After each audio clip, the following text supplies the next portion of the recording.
जब से सरकार ने मक्के से इथेनॉल के उत्पादन को प्रोत्साहित किया है, अच्छी प्रतिक्रिया मिली है। पिछले कुछ महीनों से मक्के में तेजी बनी हुई है, लेकिन खरीपा माल के बाजार में आने के बाद कीमतों पर दबाव आ गया।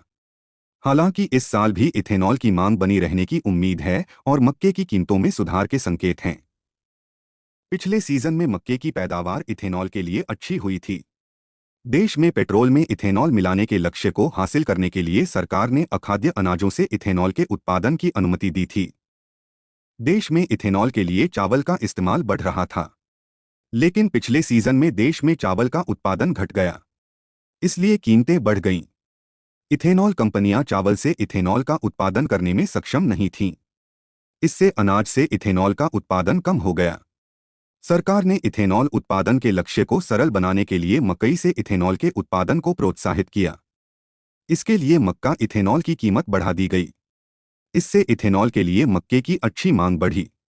इथेनॉल, पोल्ट्री और स्टार्च उद्योगों द्वारा मकई की मांग है। नतीजा यह हुआ कि पिछले कुछ महीनों से मक्के की कीमत बढ़ गई थी। इस साल भी इथेनॉल के लिए मक्के की मांग रहेगी। चूंकि कंपनियां मक्का खरीद रही हैं, इसलिए आने वाले सीजन में भी मक्के का बाजार कायम है।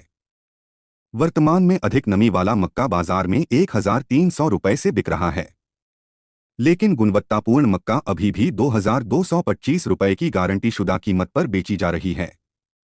बाजार में आवक कम होने के बाद मक्के की कीमतों में और सुधार हो सकता है।